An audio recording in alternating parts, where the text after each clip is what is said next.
निवडणुका झाल्या, निकाल हाती आले आणि आता महाराष्ट्रातील जनता एका प्रश्नाच्या उत्तराची आतुरतेने वाट पाहते, ते म्हणजे कोण होणार महाराष्ट्राचा मुख्यमंत्री? एकनाथ शिंदे, देवेंद्र फडणवीस की अजित पवार?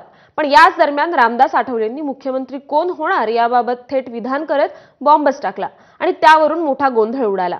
आठवलेंच्या एका दाव्याने काय महाभारत घडले पाहूयात आजच्या राजकीय शोलेच्या या खास रिपोर्टमधून। महाराष्ट्राचा मुख्यमंत्री कोण होणार? शिंदे होणार की फडणवीस होणार?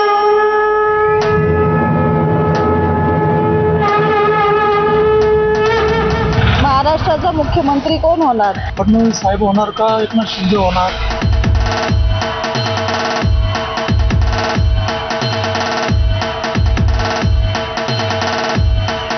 महाराष्ट्राचा मुख्यमंत्री कोण होणार? महाराष्ट्राचा मुख्यमंत्री कोण होणार? शिंदे होणार की फडणवीस होणार? सीएम कौन बनेगा? एकनाथ जी बनेंगे या देवेंद्र जी बनेंगे? मुख्यमंत्री कधी होणार आहे आणि कोण होणार आहे? एकनाथ शिंदे की देवेंद्र फडणवीस? का अजून कोणी होणार? 23 नोव्हेंबरला विधानसभेचा निकाल लागल्यापासून सगळ्यांनाच पडलेला हा प्रश्न, महाराष्ट्राचा मुख्यमंत्री कोण होणार? या प्रश्नाचं थेट उत्तर देण्याचं धाडस कुणीच करत नाहीये। अपवाद एक, वन अँड ओनली केंद्रीय राज्यमंत्री रामदास आठवले।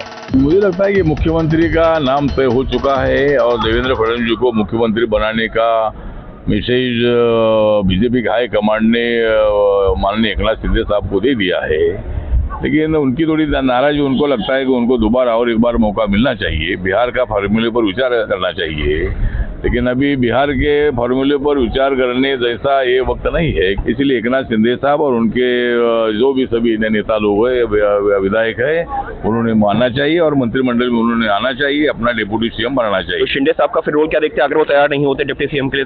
तो मुझे लगता है कि उन्होंने दिल्ली में आना चाहिए, मोदी साहब से बात करके, अमित शाह साहब से बात करके वो दिल्ली में आ सकते हैं, दिल्ली में उनको कैबिनेट मंत्री बनाया जा सकता है। रामदास आठवलेंचे हे शब्द कानावर पडताच एकनाथ शिंदेंच्या मनाची काय अवस्था झाली असेल? एकनाथ शिंदेंचं माहित नाही, मात्र शिवसेनेच्या नेत्यांनी रामदास आठवलेंना खडे बोल सुनावले। कोण बोलला? रामदास आठवले असं म्हणालेत की मुख्यमंत्री एकनाथ शिंदेंना निरोप आलाय। रामदास आठवले बोललेत ना, त्याकडे काय एवढं लक्ष द्यायचं आणि त्याच्यावरती काय प्रतिक्रिया द्यायची? ते नेते आहेत, ते असंच काही काही बोलत असतात। आठवले साहेबांबद्दल आम्हाला नितांत आदर आहे, परंतु आमच्या पक्षाचे निर्णय आम्हाला घेऊ देना। आमच्या पक्षाचे निर्णय घ्यायला आम्ही अतिशय सक्षम आहोत एकनाथ शिंदे साहेबांच्या नेतृत्वाखाली। तेव्हा कुणी कुठं जायचंय आम्ही ठरवू, आम्हाला आदर ठेवून सांगतो, सल्ल्याची आवश्यकता नाही। आठवले साहेब आता का बोलायला लागले त्याचे कारण मला काही सांगता येणार नाहीत, परंतु माहिती आहे आठवले साहेबाचा या सर्व प्रोसेसमध्ये कोणताही रोल नाही, म्हणून ज्यांचा रोल आहे त्यांनी जर काही बोललं, त्यांनी जर काही वक्तव्य केलं तर त्याला एक आगळं वेगळं महत्त्व प्राप्त होतं। कॅमेरासमोर शिंदेंची शिवसेना आठवलेंचं वक्तव्य गांभीर्यानं घेत नसली तरी प्रत्यक्षामध्ये मात्र त्याकडे दुर्लक्ष करता येणार नाही याची त्यांना सुद्धा जाणीव आहे। मुख्यमंत्री पदासाठी एकनाथ शिंदे आणि देवेंद्र फडणवीस यांच्यामधील चढाओढ संपूर्ण निकाल लागण्याच्या आधीच सुरू झाली। तो बीजेपी का ये कहना है कि जिसकी ज्यादा नंबर होंगे उनका मुख्यमंत्री होगा, तो क्या इसको सपोर्ट किया जाएगा? ऐसा कोई भी हमारा तय नहीं हुआ है। अभी पहले तो अंतिम आंकड़े आने दो, उसके बाद तीनों पार्टी बैठेंगे। आता प्रश्न असा आहे की आठवलेंच्या दाव्याप्रमाणे खरंच एकनाथ शिंदेंना दिल्लीमधून फडणवीसांच्या मुख्यमंत्री पदाबाबत निरोप मिळालाय का? हा प्रश्न उपस्थित करण्यासाठी वाव दिलाय तो स्वतः शिंदे पिता पुत्रांनी। राज्याच्या सर्वांगीण विकासासाठी मुख्यमंत्रीपदी पुन्हा श्री एकनाथजी शिंदे साहेब विराजमान व्हावेत अशी सर्वसामान्य जनतेची भावना आहे। आता ही एक्स पोस्ट तुम्ही शोधायला जाल तर ती तुम्हाला सापडणार नाही, कारण श्रीकांत शिंदेंनी एक्स पोस्ट काही वेळातच डिलीट केली। आता ही एक्स पोस्ट श्रीकांत शिंदेंनी स्वतःहून डिलीट केली की त्यांना तसं करण्यासाठी कुणाचा निरोप मिळाला या प्रश्नाचं उत्तर जाणून घेण्यासाठी अनेक जण इंटरेस्टेड आहेत।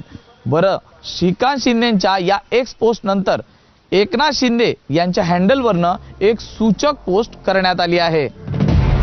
महायुतीच्या प्रचंड विजयानंतर राज्यामध्ये पुन्हा एकदा आपलं सरकार स्थापन होणार आहे। महायुती म्हणून आपण एकत्रित निवडणूक लढवली आणि आजही एकत्र।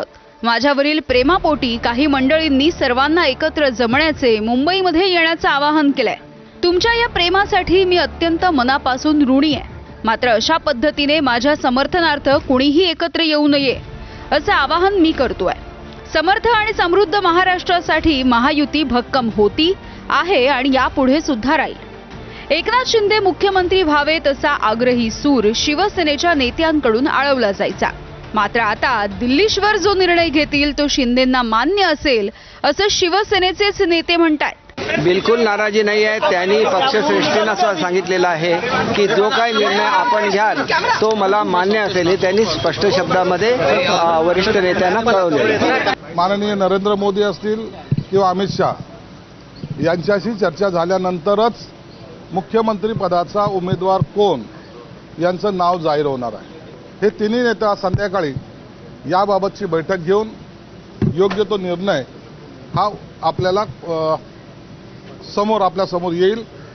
मला वाटतं आज रात्री उशिरापर्यंत किंवा उद्या सकाळी मुख्यमंत्रीपदी कुणाची वर्णी लागली याची प्रेस कॉन्फरन्स घेऊन हेच नेते त्यांचं नाव घोषित करतील. आता प्रश्न असा आहे की आठवलेंच्या दाव्याप्रमाणे देवेंद्र फडणवीस मुख्यमंत्री झाले तर एकनाथ शिंदेंचा सरकारमधला रोल काय असेल? उपमुख्यमंत्री म्हणून ते स्वतः विराजमान होतील की पक्षातील दुसरा नेता खुर्चीवर बसवतील? राज्यामध्ये आणि केंद्रामध्ये कोणकोणती खाती शिंदे स्वतःच्या पदरात पाडून घेतील? मुख्यमंत्री पदाच्या बदल्यात होणारं राजकीय डील जास्तीत जास्त फायद्याचं कसं असेल याची काळजी शिंदे नक्कीच घेतील. ब्युरो रिपोर्ट, एबीपी माझा. आणि आता महत्त्वाची बातमी आहे.